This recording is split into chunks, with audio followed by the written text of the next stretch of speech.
बिस्मिल्लाहिर्रहमानिर्रहीम। अस्सलाम वालेकुम नाजरीन, आप देख रहे हैं मेरा फेसबुक पेज और यूट्यूब चैनल डेली पॉइंट। नाजरीन, आज जो मैं आपके लिए खबर लेके आया हूँ, जो तमाम 21 दिनों से 20 दिनों से बालाज अमीर कत्ल केस के हवाले से डिटेल्स चल रही थी कि आज ये होने वाला है, आज वो पकड़ा गया है, आज एहसन शाह पकड़ा गया, आज ड्राइवर पकड़ा गया, आज दानियाल पकड़ा गया है, गोगी भट्ट का करीबी पकड़ा गया, गोगी भट्ट को क्लियर किया जा रहा है।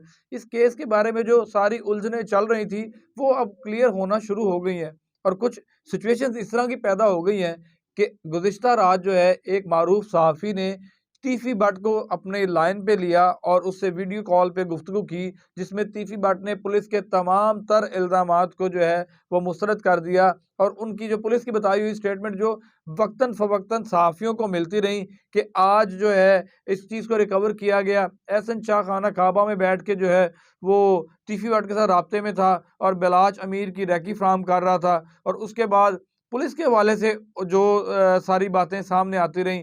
पुलिस के कुछ आला अफ़सरान जो थे उसमें ये भी कहते रहे कि हम लोग इसको जो चीज़ें हैं इनको बाहर नहीं निकालना चाहते। ख़ास तौर पे आफ्ताब फुलरवान साहब, और उन्होंने कई इंटरव्यूज़ में भी अपने ये चीज़ें बताई हैं कि हम उसके करीब पहुँच गए हैं, सारा क्लियर जो है वो तीफ़ी भट्ट के ऊपर आ रहा है। लेकिन तीफ़ी भट्ट ने जिस वक़्त ये गुफ्तगू करते हुए गुज़िश्ता रात इंटरव्यू दिया, उसमें उसने कहा कि मुझे बालाज अमीर के कत्ल का बहुत अफ़सोस है। मुझे बालाज अमीर के कत्ल का नहीं पता। ना उसकी प्लानिंग मैंने की है, ना मैंने करवाया है, ना उसके बाप के कत्ल में मेरा कोई लेन-देन था, ना उसके दादा के कत्ल में एक मेरा कोई लेन-देन था। हाँ, एक लड़ाई चली आ रही थी जिसके जो इनके दादा के जो दुश्मन बन गए लोग, वो मेरे दोस्त बन गए जिसकी वज़ह से मुझे बीच में शुमार किया गया।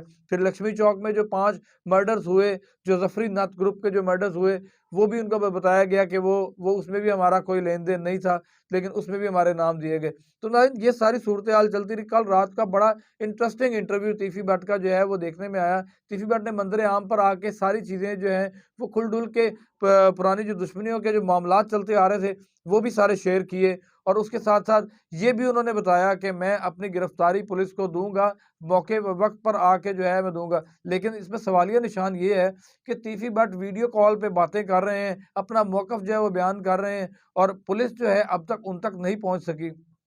पुलिस कब तक उन तक पहुँचेगी, उनको कब गिरफ्तार करेगी, क्या सूरत-ए-हाल बनेगी, आने वाले वक़्त में क्या सिचुएशन पैदा की जाएगी। बालाज अमीर का कत्ल जो है वो तीफ़ी भट्ट कहते हैं मैंने नहीं किया, मुझे बल्कि अफ़सोस है कि बालाज के साथ ऐसा हुआ। और तीफ़ी भट्ट का ये भी कहना था एहसन शाह जो मुल्ज़िम जो कहा जा रहा है कि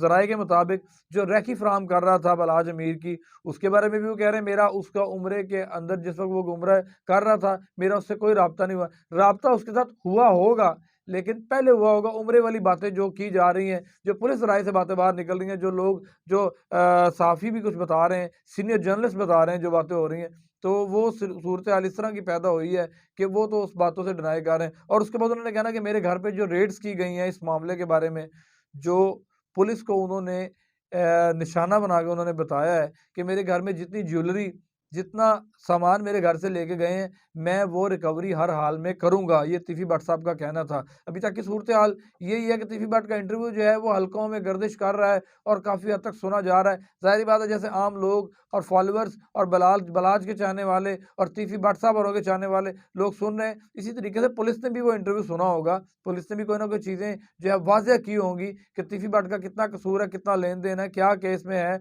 लेकिन अभी तक की जो चीज़ें पुलिस राय से सामने आ रही थी, सीनियर जर्नलिस्ट की बातें सामने आ रही थी, वो यही थी कि तीफ़ी भट्ट हर चीज़ में, हर कड़ी से कड़ी मिलती जा रही है, जो कि तीफ़ी भट्ट के साथ मिलती है। और गुज़िश्ता कुछ 1 हफ़्ता, डेढ़ हफ़्ता पहले एक जो खबर ब्रेक की गई एक्सप्रेस न्यूज़ के ऊपर, उसमें तो ये भी कहा गया कि तीफ़ी भट्ट का बरादर निस्बती जो है, वो गाड़ी चला रहा था और वो गाड़ी लेके वहाँ पर पहुँचा जिसका नाम दानियाल भी था, वो फिर गाड़ी लेके फ़रार हो गया। इस तरह की सारी चहम-गोइयाँ चलती रहीं।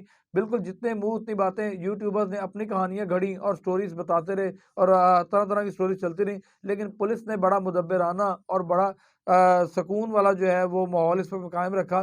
किसी चीज़ में पुलिस ने जल्दी नहीं की। उन्होंने अपना काम जारी रखा, सिर फेंक के पुलिस अपना काम करती रही। लेकिन और यही वजह है कि मुल्ज़िम तीफ़ी भट्ट को जो है मंज़र-ए-आम पर आना पड़ा और बताना पड़ा कि ये क्या सारी सूरत-ए-हाल है। अभी तक तीफ़ी भट्ट साहब ने यही कहा कि मेरा किसी चीज़ में कोई लेन-देन नहीं है और जिस वक़्त मैं पेश होऊँगा तो मैं अपनी बेगुनाही साबित करूँगा। अगर मैं गुनहगार हुआ तो मुझे सज़ा दी जाए, अगर मैं गुनहगार ना हुआ तो मुझे सज़ा ना दी जाए।